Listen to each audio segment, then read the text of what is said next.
यहाँ रीड करेंगे central control of money supply को कंट्रोल करना। कैसे कंट्रोल करता है आरबीआई? उसके लिए आपके 2 मेजर्स होते हैं, quantitative measures and qualitative measures.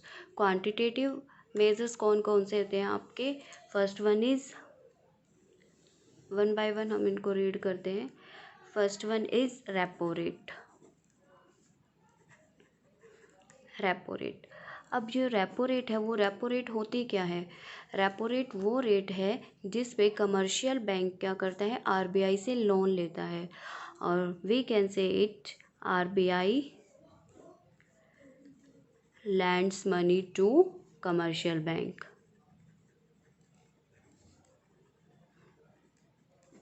जिस रेट पे कमर्शियल बैंक आरबीआई से लोन लेता है उस रेट को हम क्या बोलते हैं? रेपो रेट करते हैं। रेपो रेट आपकी क्या है, फ्लक्चुएट होती रहती है मार्केट में। आरबीआई क्या करता है, उसको रेपो रेट को कभी इंक्रीज़ करता है, कभी डिक्रीज़ करता है। उसका रीज़न क्या है? आपके दो मेन रीज़न है आपके। एक इन्फ्लेशन पॉलिसी, मैंने आपको लास्ट वीडियो में भी बताया था। First one is inflation and second one is deflation. अब इन्फ्लेशन की सिचुएशन में क्या होता है, प्राइजेस भी इंक्रीज़ हो जाते हैं और इकोनॉमी में क्या होता है, पैसा भी ज़्यादा होता है, लोग डिमांड भी ज़्यादा करते हैं। तो उस केस में क्या होता है, इन्फ्लेशन की सिचुएशंस को कंट्रोल करने के लिए आरबीआई क्या करती है, जो रेट्स होती हैं ना, रेपो रेट जिस पे कमर्शियल बैंक लोन लेता है आरबीआई से, उनको क्या कर देती है, इंक्रीज़ कर देती है। जब आरबीआई क्या करेगी, रेट को इंक्रीज़ करेगी, लाइक हम एग्जांपल ले लेते हैं, आरबीआई ने अभी 8% रखी हुई है आपकी रेपो रेट, तो इस पे कमर्शियल बैंक क्या करता है, बोरो करता है। मान लो इन्फ्लेशन की सिचुएशन आती है और आरबीआई रेट को क्या है, डबल कर देता है, लाइक 16% कर देता है। तो इसमें क्या करेंगे, कमर्शियल बैंक क्या है, बोरो कम करेंगे आरबीआई से, या फिर यू कैन से इट कि कमर्शियल बैंक क्या है, लोन नहीं लेंगे आरबीआई से। इन केस क्या होगा, कम क्या होगा, इकोनॉमी में पैसा क्या होगा, कम होगा। जब कमर्शियल बैंक के पास पैसा नहीं होगा तो वो पब्लिक को लोन कैसे प्रोवाइड करेगी, तो वो पब्लिक को लोन भी प्रोवाइड नहीं कर पाएगी। तो इससे क्या होगा, आपके पास इकोनॉमी में पैसा कम हो जाएगा, जिससे क्या है, लोग डिमांड कम करेंगे। डिमांड कम करेगी तो आपके इन्फ्लेशन की सिचुएशन को कंट्रोल कर सकते हैं। सेकेंड वन आते हैं आपके डिफ्लेशन सिचुएशन। डिफ्लेशन सिचुएशंस में क्या होता है कि उसमें आपके पास क्या होते हैं, सारे फैक्टर्स। इन्फ्लेशन में क्या होते हैं, हर चीज़ों के प्राइजेज है, डिमांड है, सब पैसा है, सब इंक्रीज़ होता है। लेकिन डिफ्लेशन की सिचुएशन में क्या होता है, अपोजिट होता है, सब कुछ डिक्रीज़ हो जाता है। लोग डिमांड नहीं करते हैं, प्रोडक्ट की सप्लाई ज़्यादा होती है, तो उन लोगों के डिमांड करने के लिए क्या है, डिमांड किस लिए नहीं कर पा रहे, क्योंकि उनके पास पैसा नहीं है। पैसा किस वजह से नहीं है, क्योंकि रेट ज़्यादा है। तो इस डिफ्लेशन के केस में क्या करता है, आरबीआई रेट को कम कर देता है, जिससे क्या है, कमर्शियल बैंक ज़्यादा लोन बोरो करते हैं आरबीआई से, और उसके बाद कमर्शियल बैंक क्या करते हैं, पब्लिक को लोन प्रोवाइड करते हैं, जिससे क्या है, इकोनॉमी में पैसा आता है, और इकोनॉमी में पैसा आएगा तो लोग क्या है, प्रोडक्ट की डिमांड करेंगे, और डिमांड करेंगे से आपकी क्या है, डिफ्लेशन की सिचुएशन को कंट्रोल किया जा सकता है। एक केस आप ऐसे रीड कर सकते हो। सेकंड वन केस क्या है, आप रेपो रेट में इसको, सेकंड आप इसको कैसे रीड कर सकते हो कि लाइक आरबीआई क्या है, आरबीआई ने रेट 8% ही थी। आरबीआई क्या है, कमर्शियल बैंक को लोन प्रोवाइड करती है। उसके बाद कमर्शियल बैंक क्या है, पब्लिक को लोन प्रोवाइड करता है। अब ये देखो, आरबीआई ने क्या है, इंटरेस्ट रेट बढ़ा दी, लाइक हमने एग्जांपल लिया था 8 से 16% कर दी, तो 16% पे क्या है, कमर्शियल बैंक क्या करेगा, बोरो करेगा आरबीआई से। उसके बाद जो कमर्शियल बैंक है, जब वो पब्लिक को लोन प्रोवाइड करेगा, कुछ ना कुछ तो अपनी एक्स्ट्रा मनी के लिए उस पर इंटरेस्ट ज़्यादा चार्ज करेगा, लाइक 5% ऐड करता है, तो इट मीन्स ये 21%। तो इससे क्या है, पब्लिक क्या है, कमर्शियल बैंक से लोन बोरो नहीं करेगी, क्योंकि 21% रेट है, बहुत ज़्यादा रेट हो जाती है ये। तो इससे क्या है, पब्लिक कमर्शियल बैंक से लोन बोरो नहीं करेगी। इससे क्या है, जब लोगों के पास पैसा नहीं होगा तो इकोनॉमी में पैसा कम हो जाएगा, लोग डिमांड कम करेंगे और इन्फ्लेशन की सिचुएशन को कंट्रोल कर सकते हैं। आई होप आपको ये पॉइंट क्लियर हो गया होगा। सेकंड आपकी रेट आती है reverse repo rate. Reverse repo rate, अब ये क्या है, जो रिवर्स रेपो रेट है वो रेपो रेट का अपोजिट होती है। इसमें क्या है, जब आरबीआई को ये दिखता है कि इकोनॉमी में पैसा बहुत ज़्यादा है, तो आरबीआई क्या करते हैं, कमर्शियल बैंक से बोरो करती है मनी। तो RBI borrow from commercial bank. अब कमर्शियल बैंक से बोरो करेगी मनी, तो इससे क्या है, आरबीआई का जो पैसा है और कमर्शियल बैंक का जो पैसा है वो किसके पास जाएगा, आरबीआई के पास जाएगा। आरबीआई के पास जाएगा तो कमर्शियल बैंक के पास क्या होगा, मनी कम होगी। मनी कम होगी तो आगे वो फर्दर क्या है, बोरो नहीं कर पाएंगे पब्लिक कमर्शियल बैंक से मनी। तो इससे क्या होगा, इन्फ्लेशन की सिचुएशन आपकी कंट्रोल हो जाएगी। ये जितनी भी रेट्स है ना, इसमें आपको सिर्फ यही बताना है कि इन्फ्लेशन की सिचुएशन को हम कैसे कंट्रोल कर सकते हैं, डिफ्लेशन की सिचुएशन को कैसे कंट्रोल कर सकते हैं, कैसे रेट को इंक्रीज़ करेंगे तो उसका क्या इफ़ेक्ट होगा, रेपो रेट के अगर रेट को इंक्रीज़ करेंगे तो उसका क्या इफ़ेक्ट होगा, अगर डिक्रीज़ करते हैं तो क्या होगा, ये सब आपको इसमें पढ़ना है। Second one is second case हम ये ले सकते हैं। अब कमर्शियल बैंक को अगर मान लो आरबीआई रिवर्स रेपो रेट को इंक्रीज़ कर देती है, मान लो पहले 5% थी, अब 10% है। अगर 10% है तो अब देखो इंक्रीज़ कर दिया रेट को। अब कमर्शियल बैंक क्या है, ज़्यादा पैसा आरबीआई के पास डिपॉजिट कराएंगे, क्योंकि उन पे क्या है, उसको 10% ज़्यादा, पहले 5% इंटरेस्ट मिल रहा था, अब 10% इंटरेस्ट मिल रहा है। तो कमर्शियल बैंक क्या है, ज़्यादा डिपॉजिट कराएंगे मनी कहाँ पे, आरबीआई के पास, जिससे क्या है, उनके पास पब्लिक को लोन प्रोवाइड करने के लिए पैसा कम होगा, जिससे इकोनॉमी में इन्फ्लेशन की सिचुएशन को कंट्रोल किया जा सकता है। इन्फ्लेशन की सिचुएशंस के लिए ये होता है कि अगर इकोनॉमी में आपके पास पैसा ज़्यादा है तो उसको क्या करती है, इन्फ्लेशन को कंट्रोल करने के लिए आरबीआई क्या करती है, ये सोचते हैं कि इकोनॉमी से पैसा कम करेंगे। पैसा कम करेंगे तो लोग क्या है, उस चीज़ की डिमांड कम करेंगे, डिमांड करेंगे तो इन्फ्लेशन अपने आप क्या हो जाएगा, कंट्रोल हो जाएगा। तो उसके लिए आपके पास ये repo rate, reverse repo rate, दो रेट यूज़ करती है। थर्ड वन रेट इज़ आपकी बैंक रेट।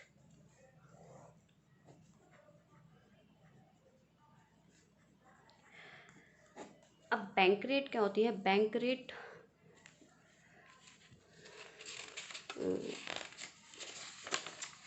अब बैंक रेट क्या होती है, वो रेट है जिस पे क्या है, आरबीआई लोन प्रोवाइड करती है, लैंड करती है मनी किसको, कमर्शियल बैंक को। और वी कैन से इट कि कमर्शियल बैंक बोरो करता है आरबीआई से मनी को एट ए रेट पर, किसी पर्टिकुलर रेट पे, जिस पे कमर्शियल बैंक क्या करता है, मनी बोरो करता है किससे, आरबीआई से। लेकिन अब ये देखो, आप ये सोचोगे कि बैंक रेट भी यही है, रेपो रेट भी यही है, दोनों में डिफरेंस क्या है, दोनों में डिफरेंस ये है, जो रेपो रेट होती है ना, वो विद सिक्योरिटी, मतलब जब वो कमर्शियल बैंक बोरो करती है मनी आरबीआई से तो कुछ सिक्योरिटी उसके पास रखनी पड़ती है। लेकिन जो बैंक रेट होती है, ये आप इसमें आपको क्या है, कोई भी सिक्योरिटी आरबीआई के पास नहीं रखवानी पड़ती, विदाउट सिक्योरिटी। ये क्या होती है, जब भी आपको इमीडिएटली कैश की रिक्वायरमेंट होती है तो उस बैंक रेट पे आप क्या है, कमर्शियल बैंक से लोन बोरो कर सकते हो। और एक और डिफरेंस है आपका इसमें क्या है, जो रेपो रेट होता है जिसमें आपने सिक्योरिटीज़ आरबीआई के पास रखी है, उसको अगर आपको रीपरचेज करना है तो आप लेटर आप आरबीआई को पैसा वापस करके आप उन सिक्योरिटी को रीपरचेज कर सकते हो। लेकिन बैंक रेट में ये नहीं होता, क्योंकि इसमें कोई सिक्योरिटी नहीं है। तो इन दोनों में यही मेन डिफरेंस है। और वन मोर थिंग इज़ है कि जो बैंक रेट होती है आपकी, वो रेपो रेट से ज़्यादा होती है, क्योंकि इसमें इमीडिएटली कैश की रिक्वायरमेंट होती है, तभी क्या करते हैं, कमर्शियल बैंक को इमरजेंसी सिचुएशन में लोन लेना पड़ता है। तो ये जो आपकी बैंक रेट होती है वो ज़्यादा होती है as compare to repo rate. उसके बाद फोर्थ वन आते हैं आपके पास CRR, cash reserve ratio.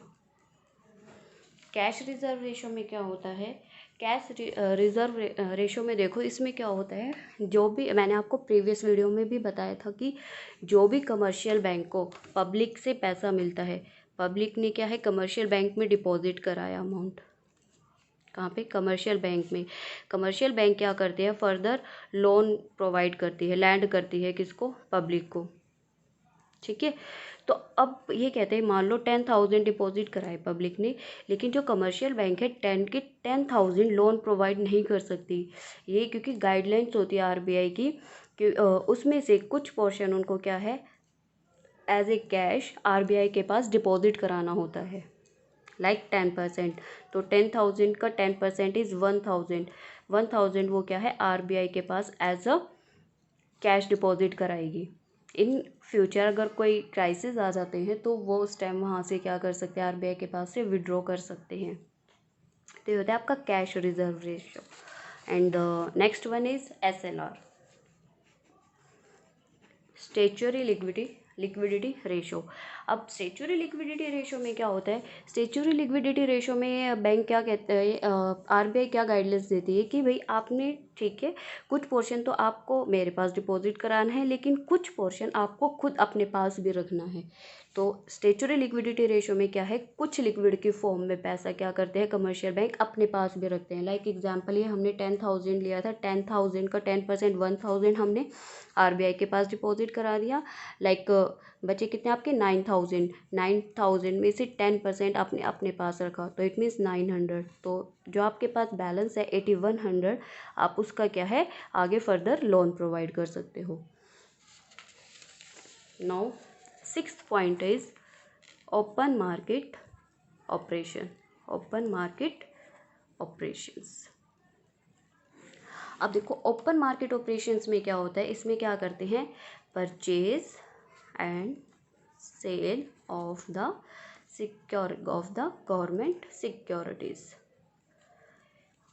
Open market operation में क्या होता है, हम परचेज सेल या बाय एंड सेल करते हैं गवर्नमेंट सिक्योरिटीज़ को। अब ये कैसे होता है, लाइक इन्फ्लेशन है, इन्फ्लेशन के केस में हम क्या करेंगे, अब इकोनॉमी में पैसा ज़्यादा है तो इकोनॉमी से हमें पैसा कम करना है, तो गवर्नमेंट क्या करेगी, इन्फ्लेशन के केस में सेल करेगी सिक्योरिटीज़ को, सेल सिक्योरिटीज़ लाइक आपकी ट्रेजरी बिल है या शेयर्स की फॉर्म में, जिससे क्या है पब्लिक कॉन्फिडेंस में आएगी, उनको हाई रेट पे क्या करेगी, उन पे इंटरेस्ट प्रोवाइड करेगी, जिससे क्योंकि सब पब्लिक को पता है कि आरबीआई के पास हमारा पैसा क्या रहेगा, सेफ रहेगा, तो इसलिए क्या करेगी पब्लिक, क्या है उन सिक्योरिटीज़ में क्या करेगी, इन्वेस्ट करेगी। तो आरबीआई क्या करेगी, सिक्योरिटीज़ को सेल करेगी, जिससे क्या है आरबीआई के पास क्या है पैसा आ जाएगा आरबीआई के पास, और इकोनॉमी में पैसा क्या है आपका डिक्रीज़ हो जाएगा, जिससे डिमांड कम करेंगे, आपके इन्फ्लेशन को कंट्रोल कर सकते हैं। सेकंड वन केस डिफ्लेशन के केस में कैसे होगा, डिफ्लेशन में क्या करेगी, डिफ्लेशन में अब इकोनॉमी में पैसा नहीं है तो आरबीआई को क्या करना है, पैसा मार्केट तक पहुंचाना है, तो उसमें क्या करेगी आरबीआई, परचेज़ करेगी सिक्योरिटीज़ को, जो सिक्योरिटीज़ सेल की थी उन सिक्योरिटीज़ को परचेज़ करना स्टार्ट करेगी, सिक्योरिटीज़ को परचेज़ करेगी, इससे क्या है लोगों के पास पैसा जाएगा, इकोनॉमी में पैसा जाएगा, और डिफ्लेशन की सिचुएशन को हम क्या कर सकते हैं, कंट्रोल कर सकते हैं। एट द लास्ट मैं आपको बताऊंगी यहाँ पे ये सब जो पॉइंट्स है आपके, जितने भी रेट्स है, cash reserve ratio, like repo rate, reverse repo rate, ये सब किस पे बेस है, आपके इन्फ्लेशन एंड डिफ्लेशन सिचुएशन पे। तो आपको फर्स्टली ये समझ आना चाहिए कि इन्फ्लेशन एंड डिफ्लेशन क्या होता है। इन्फ्लेशन में लाइक प्राइजेस, डिमांड, सब फैक्टर्स के प्राइजेस, सब क्या इनकम क्या हो जाती है, सब इंक्रीज हो जाती है। तो उस सिचुएशन से बचने के लिए आरबीआई क्या करती है, कुछ स्टेप्स लेती है, उसमें लाइक ये repo rate, reverse repo rate, in step को लेकर वो क्या करती है, इकोनॉमी से पैसा कम करती है। लाइक रेपो रेट को इंक्रीज़ कर दिया, रिवर्स रेपो रेट को इंक्रीज़ कर दिया, सीआरआर को इंक्रीज़ कर दिया। अब सीआरआर को कैसे इंक्रीज, कैश रिजर्व रेशो को अगर मान लो 10%, मैंने आपको बताया था कि 10,000 पे 10% 1,000 डिपॉजिट कराया, अगर 20% कर दे तो 10,000 को 20% इज़ 2,000। 2,000 अगर आरबीआई के पास डिपॉजिट कराएंगे तो रिमेनिंग 8,000 कमर्शियल के पास जाएगा। तो फर्दर देखो, अब पहले कमर्शियल के पास 9,000 थे, अब कितने हैं 8,000। तो इससे क्या है कमर्शियल बैंक के पास पैसा कम होगा, कमर्शियल बैंक के पास पैसा कम होगा तो फर्दर वो पब्लिक को कम पैसा प्रोवाइड कर पाएगी। तो इससे क्या होगा, इकोनॉमी में पैसा कम आएगा और लोग डिमांड कम करें, जिससे इन्फ्लेशन की सिचुएशन को कंट्रोल किया जा सकता है। तो इकोनॉमी में पैसा कम करने के लिए रेट को क्या करेगी, इंक्रीज़ करेगी। रेट इंक्रीज़ करने से क्या है, इकोनॉमी में पैसा कमर्शियल बैंक से पब्लिक के पास क्या होगा, इकोनॉमी में पैसा कम जाएगा, जिससे लोग क्या करेंगे, डिमांड कम करेंगे, डिमांड करेंगे तो इन्फ्लेशन को कंट्रोल कर सकते हैं।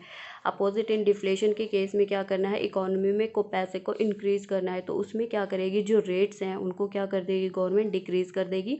रेट्स डिक्रीज़ होगी तो इकोनॉमी लोग पब्लिक क्या है, डिमांड करेगी आपकी लोन की, तो वो लोन लेगी तो उनके पास क्या है, पैसा आएगा, पैसा आएगा तो वो लोग क्या करेंगे, डिमांड करेंगे, और डिमांड इंक्रीज़ होगी तो इससे क्या आपकी डिफ्लेशन की सिचुएशन को कंट्रोल कर सकते हैं। ये सारे मेजर्स क्या है, इन दो फैक्टर पर बेस्ड है कि मनी सप्लाई को आरबीआई कैसे कंट्रोल करती है इन दोनों सिचुएशंस में। मैं आपको जल्दी से रिकैप्टिवेट करा देती हूँ। रेपो रेट क्या होता है, रेपो रेट में कमर्शियल बैंक क्या करता है, आरबीआई से बोरो करता है मनी को।